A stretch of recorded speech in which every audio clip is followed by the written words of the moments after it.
Welcome to this explainer on the Yogacara Bhumi Sastra. We're jumping right into a truly epic spiritual journey today. Specifically, we're taking the Mahayana Bodhisattva's practice as our main axis.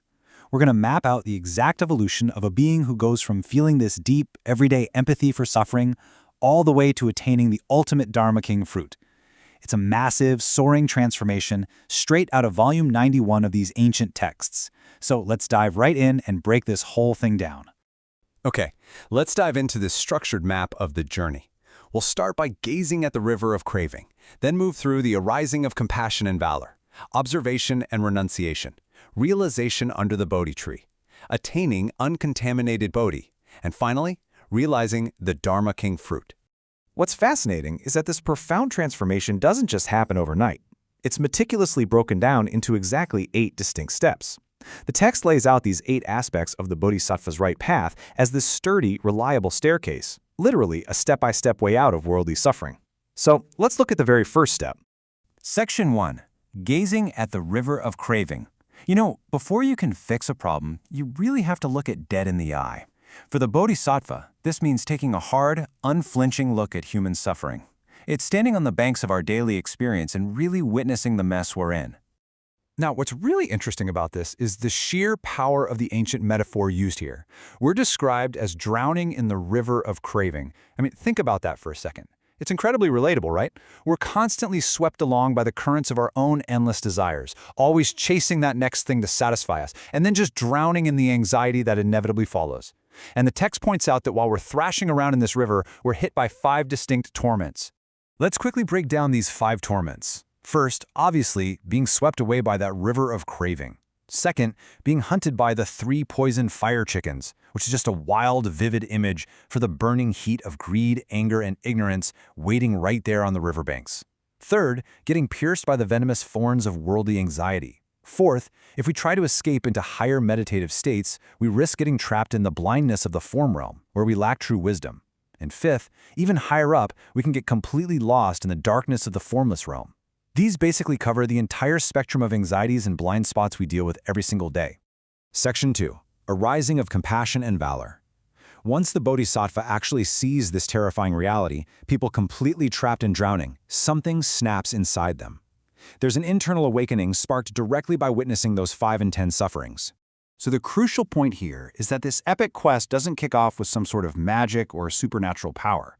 It starts with 2 incredibly human steps. Step 1 is deep compassion.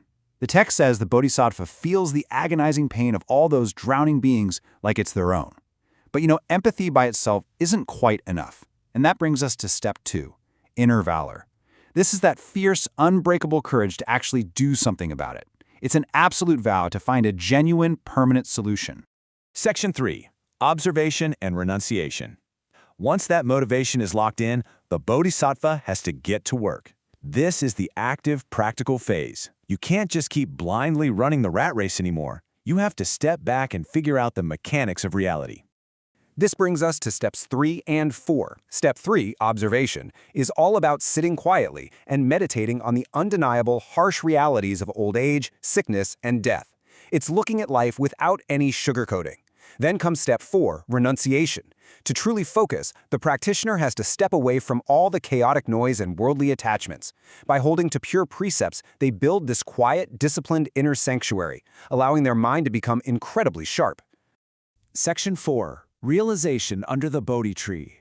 Now the energy really shifts. Having cultivated this razor-sharp focus and stripped away the distractions, we arrive at the metaphorical Bodhi tree. This is where the real heavy lifting of ultimate wisdom happens. At the Bodhi tree, we hit steps 5 and 6. Step 5 is realization. This is methodically observing exactly how the cycle of suffering starts and, crucially, how it stops. Step 6 is the culmination, right view. The Bodhisattva gathers this massive, world-transcending wisdom to firmly sit and literally exhaust, just burn right through all remaining mental defilements. They're combining ancient wisdom with intense, present-moment focus. And this brilliantly illustrates the stark, powerful contrast between the 2 states we're talking about. On one hand, you have worldly beings, still drowning in the current, totally blinded by desires and endlessly caught in the painful cycle of old age and death. But on the other hand, the Bodhisattva is standing completely outside that river. They clearly see the cycle for what it is, they've abandoned the worldly dead ends, and they've realized the absolute truth. They've gone from being a victim of the river to being entirely free of it. Section 5. Attaining uncontaminated Bodhi. As those final, stubborn defilements are cleared away, we hit the 7th step. This is a profound, purifying spiritual breakthrough. Think back to those fire chickens of greed, anger, and ignorance we talked about earlier. The worldly state is intensely burning with the heat of the 3 poisons and chaotic desires. But uncontaminated Bodhi? The text explicitly describes this as a state of supreme, absolute cooling. All that heat, all that feverish anxiety of chasing after things, it's completely gone. What's left is a pristine mind devoid of all heat, just utterly peaceful. It is the ultimate relief. Section 6. Realizing the Dharma King fruit. Let's move to and see how this builds to our glorious final destination. We've gone all the way from the muddy riverbanks to the absolute peak. This is step 8, the Dharma King. According to the text, this is the ultimate perfection of spiritual sovereignty. The being who reaches this state isn't just practicing anymore, they are a master. The title Dharma King signifies supreme mastery, completely unmatched, magnificent spiritual attainments. They have absolutely conquered the internal world. And this state is defined by 6 specific perfections of sovereignty, described with these beautiful metaphors. First, they possess the wealth of incredible supernatural powers. Second, they reside in mansions, not physical ones, but mansions of pure spiritual roots. Third, they rest on couches of ultimate unbreakable peace. Fourth is the supreme joy of harmlessness, living completely without causing pain. Fifth, their sole purpose is benefiting all sentient beings. And the 6th is the sovereign teaching of the Dharma, the effortless, masterful ability to guide others out of the river. We've just mapped this incredible ancient progression, taking the Mahayana Bodhisattva's practice as our axis, from an ordinary feeling of pity to realizing the ultimate Dharma King fruit. But let's bring this back to reality for a second. You and I might not be sitting under the Bodhi tree today, but we are absolutely standing next to that river of craving. So here's the question. Amidst the screens, the stress, and the sheer chaos of our modern lives, can we find the courage to give rise to just a single genuine thought of compassion and valor today? Thanks for joining me on this explainer. Keep learning, and I'll catch you next time.